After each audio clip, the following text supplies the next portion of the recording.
जी की बहू पिंकी को गप्पे मारने की बहुत आदत थी। वो जब भी किसी के बारे में बातें करती तो बड़े बड़े गप्पे फेंका करती। आसपास के सब लोगों को पता था कि पिंकी बहुत बड़ी गपोड़ी बाज है। लोग उसकी बात पर विश्वास नहीं किया करते थे, लेकिन हाँ, उसकी बातें सुन सुनकर हंसते बहुत थे। अरे बहू, पड़ोस वाली शर्मा जी है ना, उनकी बेटी का जन्मदिन है, तुम भी चली जाना। ठीक है मम्मी जी, ये तो बता दो गिफ्ट में लेकर क्या जाना है। अरे लेकर क्या जाना है, 250 का लिफाफा दे देना, बस काफी है। अरे मम्मी जी, अच्छा लगेगा क्या? पड़ोसी हैं हमारे, हमें कुछ बड़ा लेकर जाना चाहिए। अरे बहू, इतना काफी है। जानती हैं आप, मेरे मायके में जब पड़ोस में किसी की बर्थडे होती थी ना, तो मम्मी कुछ ना कुछ गोल्ड का ही देकर भेजती थी। पड़ोसी के बर्थडे में सोना? कैसी बातें करती हो। और नहीं तो क्या, आपकी तरह थोड़ी ना लिफाफा पकड़ा दिया। पिंकी शर्मा जी की बेटी के जन्मदिन में चली जाती है। अरे आज तो बड़ी सुंदर लग रही हो साड़ी में। जी मैं तो लहंगा पहनकर आने वाली थी, मम्मी जी नहीं मानी। अरे बेटा, बर्थडे पार्टी में तो साड़ी चल जाती है, मेरा मतलब कोई शादी थोड़ी ना है। कैसी बात कर रही हैं आप आंटी जी? मेरे मायके में तो छोटे छोटे फंक्शन भी हम लोग लहंगा बनवाते थे बुटीक से, डिजाइन करवाकर। चाहे पड़ोस पे किसी का जन्मदिन हो, मेरी मम्मी हमेशा बुटीक से नया लहंगा डिजाइन करवाती थी। मैंने तो ऐसा कहीं नहीं देखा, ये तो तुमने आज बड़े कमाल की बात बताई। अरे जाने दीजिए, कोई बात नहीं। और बताइए, आपकी बेटी नजर नहीं आ रही। अरे भाभी, मैं यहाँ हूँ, ये देखिए मेरा ड्रेस कैसा लग रहा है। ठीक ही है, मतलब बर्थडे के हिसाब से थोड़ा हल्का है ना। अरे भाभी, इतना सुंदर गाउन पहना है मैंने। मैं ना शादी से पहले अपने बर्थडे पर हमेशा जरी वाला लहंगा पहना करती थी, यही मैं तुम्हारी मम्मी को भी बता रही थी। इसके बाद केक काटने का प्रोग्राम शुरू होता है। सब लोग इकट्ठे हो जाते हैं। शर्मा जी की बेटी का केक देखकर पिंकी से रहा नहीं जाता। उसके अंदर का गपोड़ी बाज बाहर निकल कर आ जाता है। अरे इतना छोटा सा केक! अरे बेटा, मेहमानों के हिसाब से ही है, जितने लोग इतना बड़ा केक। आंटी जी, कम से कम 4 या 5 मंजिल वाला केक तो बनाना चाहिए था। आपकी बेटी का बर्थडे रोज रोज थोड़ी ना आता है। मेरे बर्थडे पर हमेशा पापा 4 केक बनवाते थे, सारे केक 4-4 मंजिल के होते थे। वहां पर सारे लोग उमा जी के मोहल्ले के ही थे और वो पिंकी के गप्पे मारने की आदत से अच्छी तरह वाकिफ थे, इसलिए सब लोग उसकी बात सुनकर हंसने लगे, लेकिन किसी ने पिंकी से कुछ नहीं कहा। एक दिन सुबह सुबह पिंकी ने अपनी सास से कहा, मम्मी जी, मेरे मम्मी पापा मुझसे मिलने के लिए यहाँ आ रहे हैं। अरे वाह, ये तो बहुत अच्छी बात है। उनके आने की तैयारी करो, अच्छा अच्छा खाना बनाओ। वैसे कब तक आएंगे? मम्मी जी फ्लाइट से आ रहे हैं, कल शाम को 4 बजे की फ्लाइट है। फ्लाइट? लेकिन बेटा, तेरा मायका तो यहाँ से 2 घंटे की दूरी पर है। तेरे मम्मी पापा फ्लाइट से कब से आने लगे? अरे मम्मी जी, आपको पता नहीं है, मेरे मम्मी पापा ना आधे घंटे की दूरी के लिए भी फ्लाइट का टिकट बुक करवाती है। अरे गप्पे थोड़े कम मारा करो बहू, कोई फ्लाइट से तब आएगा ना जब यहाँ पर एयरपोर्ट होगा। तुम्हारी मम्मी क्या उड़कर आएगी घर में? अरे हाँ मम्मी जी, मैं तो भूल ही गई थी। वो क्या ना, मेरे मम्मी पापा हमेशा फ्लाइट से ही ट्रैवल करते हैं, तो मेरे दिमाग से ही निकल गया था। अगले दिन पिंकी के मम्मी और पापा पिंकी से मिलने के लिए उसके घर आते हैं। आइए आइए जी, आपका बहुत बहुत स्वागत है। और समदन जी, हमारी बेटी की कोई शिकायत तो नहीं ना? ठीक से संभाल लिया है ना आपका घर? अरे मेरी बहू बहुत समझदार है, घर का काम बहुत अच्छे तरीके से करती है। बस थोड़ा ज्यादा बोलने की आदत है उसे, आपको परेशान करती होगी ना? बात तो आपकी सही है, उसकी थोड़ा ज्यादा नहीं बहुत ज्यादा बोलने की आदत है। लेकिन कोई बात नहीं, आपकी बेटी दिल की बहुत अच्छी है, बस थोड़ा बोलती ही तो ज्यादा है। पिंकी बेटा, इधर आओ, देखो तुम्हारे मम्मी पापा आए हैं, तुमने इनके लिए खाना तो बना लिया ना? वो क्या है ना मम्मी जी, आपसे एक बात कहनी थी। हाँ हाँ बोलो बहू, क्या बात है? डरने की कोई जरूरत नहीं। वो मम्मी जी, मैंने सोचा मम्मी पापा आए हैं तो खाना बाहर से मंगवा लेती हूँ। अरे कोई बात नहीं बेटा, वैसे भी तुम किचन में काम करने लग जाती तो अपने मम्मी पापा से बात कब करती। बहुत अच्छा किया। अब तुम अपने मम्मी पापा के साथ बैठकर आराम से बात करो, मैं अंदर जाती हूँ। शाम का वक्त जैसे ही दरवाजे की घंटी बजी, 3-4 लोग हाथों में खाने की बहुत सारे पैकेट लेकर उमा जी के घर पहुंच गए। अरे भाई, कौन है आप लोग? लगता है गलत पते पर आ गए। नहीं नहीं माँ जी, हम तो खाने का ऑर्डर डिलीवर करने आए हैं, यहीं से बुकिंग मिली थी। अरे नहीं नहीं, आपको कोई गलत फहमी हुई है। हमारे यहाँ तो 2 ही मेहमान आए हैं। आपके हाथ के पैकेट देखकर लगता है इसमें 50 लोगों का खाना है। माँ जी, आपने सही समझा, खाना तो इसमें 50 लोगों का ही है, क्योंकि हमें ऑर्डर यहीं से 50 लोगों का मिला है। अरे लेकिन इतना सारा खाना, कहीं मेरी बहू ने अपनी गप मारने की आदत के चलते ऐसा तो नहीं कर दिया? ये खाना आप रख लीजिए और हमें हमारे पैसे दे दीजिए। अच्छा, वैसे कितने का बिल बना है? ज्यादा नहीं, बस 10,000 दे दीजिए। उन लोगों की बात सुनकर उमा जी पिंकी को आवाज देकर वहाँ बुलाती है। जैसे ही पिंकी वहाँ आती है, खुश होते हुए उन लोगों को वहाँ पर खाना रखने के लिए कहती है। अरे इतना सारा खाना क्यों मंगवाया बहू? अरे मम्मी जी, मैंने आपको बताया तो था, मम्मी पापा आए हैं तो मैं खाना बाहर से मंगवा रही हूँ। ये बात सही है बेटा, लेकिन 2 लोगों के लिए 50 लोगों का खाना? अरे मम्मी जी, कुछ कम पड़ जाए तो अच्छे थोड़ी ना लगता है, और मेरे मायके में तो ऐसा ही होता है, एक्स्ट्रा खाना मंगवाते हैं हम लोग। तभी पिंकी के मम्मी और पापा वहाँ पर आते हैं। अरे बेटा, एक्स्ट्रा खाना मंगवाने का मतलब ये थोड़ी ना होता है कि 2 लोगों के खाने के लिए 50 लोगों का खाना मंगवा लो। और बेटा, तुम्हारी गप मारने की आदत के चलते 10,000 का बिल आया है। तुम्हें नहीं लगता ये गलत है? देखो बहू, बढ़ा चढ़ाकर बातें करना अपनी जगह, लेकिन इतनी बड़ी बड़ी फेंकना भी गलत है ना।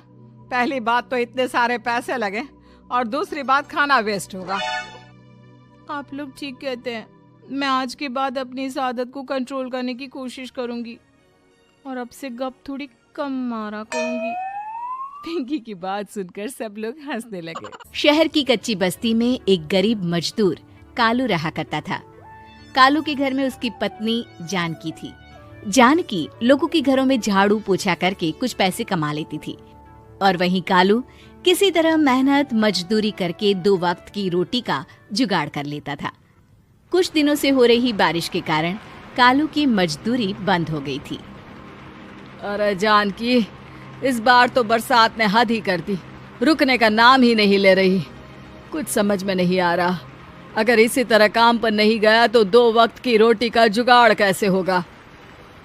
अरे तुम चिंता क्यों करते हो, बारिश का क्या है, 1 आध दिन में रुक जाएगी और उसके बाद में फिर से काम शुरू हो जाएगा। अरे 3 दिन तो हो गए, बरसात तो रुक ही नहीं रही है, और आगे भी रुकने के कोई आसार नहीं दिख रहे।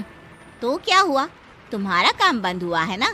मैं तो अभी भी लोगों के घर झाड़ू पोछा करने जाती ही हूँ। मेरे पगार से कुछ दिन तो निकल ही जाएंगे। अरे घर का खर्चा तो हम किसी तरह चला लेंगे जानकी, लेकिन ये जो छत टपक रही है इसका क्या करेंगे?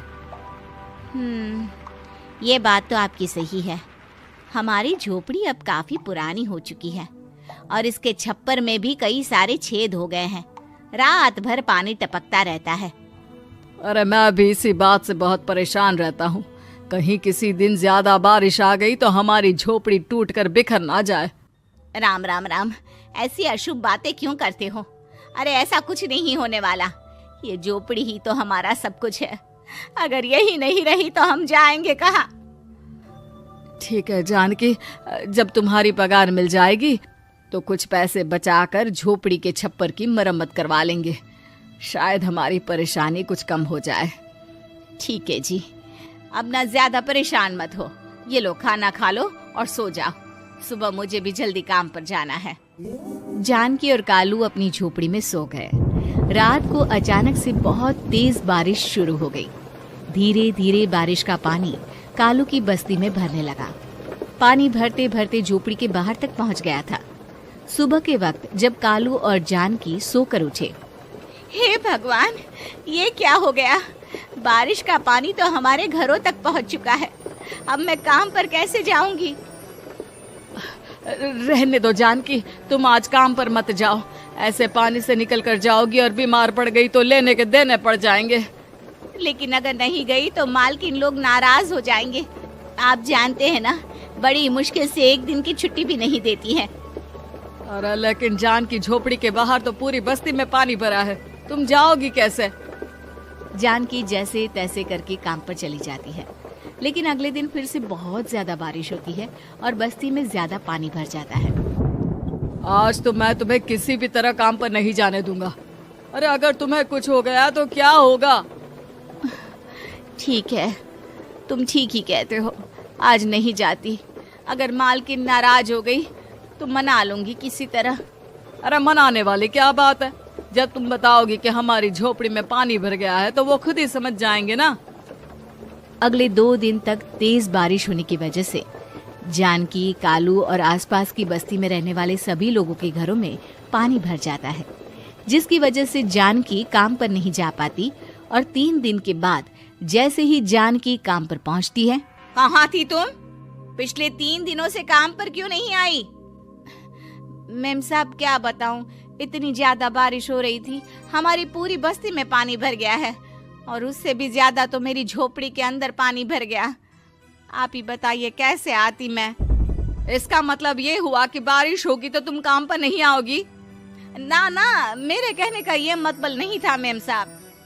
तुम जानती भी हो 3 दिन से कितनी परेशानी हो रही है मुझे। सारा काम मुझे खुद करना पड़ा। माफ कर दीजिए मालकिन जी, पर मैं क्या करती, आने के लिए रास्ता ही नहीं था, सब जगह पानी भरा हुआ था। बहाने तो तुझे बहुत बनाने आते हैं। जान की देख, अगर अगली बार ऐसा किया ना तो फिर काम से हमेशा के लिए छुट्टी। अरे ना ना मालकिन, ऐसा मत कीजिए। बारिश की वजह से मेरे पति की मजदूरी भी छूट गई है। बड़ी मुश्किल से घर में 2 वक्त खाने की रोटी का जुगाड़ हो पाता है। आप मुझे काम से निकाल देंगे तो हम क्या खाएंगे? अगर इतनी ही चिंता है तो फिर रोजाना काम पर आया करो। चलो अब जल्दी से जाकर घर का सारा काम करो। बारिश रुकने का नाम ही नहीं ले रही थी। पूरे शहर में बाढ़ जैसे हालात बन गए थे। लेकिन नौकरी जाने के डर से जानकी किसी तरह रोज काम पर जाती थी। एक दिन जब जानकी काम करके अपने घर लौट आई तो अचानक उसकी बस्ती में कुछ लोगों का शोर सुनाई दिया। अरे लगता है बाहर कुछ हुआ है, मैं जाकर देखता हूँ। हाँ हाँ, पता तो कीजिए, ये बस्ती में लोग इतना शोर क्यों कर रहे हैं? बाहर जाकर कालू ने एक आदमी से पूछा। अरे क्या हुआ भाई, इतना शोर क्यों मचा रहा है? अरे क्या बताए भैया, अपने बस्ती के बाहर एक पुल टूट गया है और वहाँ पर एक कार फंसी है। थोड़ी देर में अगर किसी ने नहीं बचाया ना तो वो कार पानी में बह जाएगी। ये क्या कह रहे हो भैया, कार के अंदर कोई है क्या? हाँ, कोई औरत बैठी है, अकेली है, बहुत रो रही है बेचारी, मदद के लिए बुला रही है। अरे तो हमें जाकर उनकी मदद करनी चाहिए ना। अरे लेकिन इसमें बहुत खतरा है, हमें अपने आप को बचाना चाहिए। पानी कभी भी हमारी बस्ती की तरफ आ सकता है। अरे तुम्हें नहीं चलना तो मत चलो, लेकिन मैं तो जाकर उस औरत की मदद जरूर करूंगा। कालू उस जगह पर पहुंचता है जहां वो औरत कार में फंसी हुई थी। वहां पर पानी का बहाव बहुत तेज था और सारा पानी कालू की बस्ती की तरफ ही आ रहा था।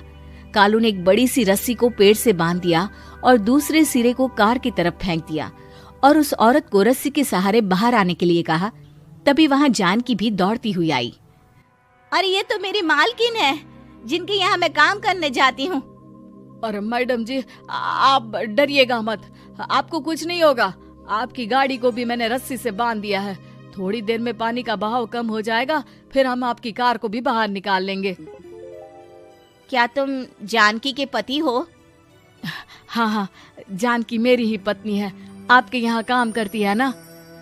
लेकिन मेम साहब, आप यहाँ पानी में कैसे फंस गई? अब क्या बताऊं, मैं अपनी सहेलियों के साथ पिकनिक पर गई थी, वहीं से लौट रही थी। अचानक पानी का बहाव तेज हो गया और मेरी गाड़ी फंस गई। अरे कोई बात नहीं मालकिन, अब ना आप बिल्कुल सुरक्षित हैं।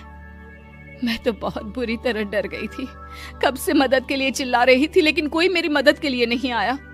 भला हो तुम्हारा पति का जिसने मेरी जान बचा ली। लेकिन जानकी, मैंने तुम्हारे साथ बहुत गलत व्यवहार किया। इतने खराब मौसम और बाढ़ में भी तुम्हें काम पर आने के लिए कहा, नौकरी से निकालने की धमकी भी दी, और तुमने मेरी जान बचाई। मुझे माफ कर दो। अरे कोई बात नहीं मालकिन, आपकी जान बचाना तो हमारा धर्म था। देखो जानकी, तुम्हारी झोपड़ी में जो भी नुकसान हुआ है उसके लिए मैं तुम्हें पैसे दूंगी। आज तुम्हारे पति ने मेरी जान बचाई है और आज के बाद मैं तुम्हें कभी भी नौकरी से निकालने की धमकी नहीं दूंगी। आज मैं तुम्हारी परेशानी को अच्छी तरह समझ चुकी हूँ। हम जैसे पैसे वाले लोगों के लिए अपने घर में बैठकर बारिश का मजा लेना बहुत आसान है, लेकिन तुम गरीब लोगों के लिए बाढ़ और बारिश काफी परेशानी खड़ी कर देते हैं। ये बात मुझे आज अच्छी तरह समझ आ गई है। आपका बहुत बहुत धन्यवाद मालकिन। उम्मीद है कि आपको हमारी ये कहानी पसंद आई होगी। कृपया हमारे चैनल को सब्सक्राइब करें और सभी अपडेट्स के लिए बेल आइकन जरूर क्लिक करें। और हाँ, वीडियो लाइक और शेयर करना मत भूलिएगा। Bye bye.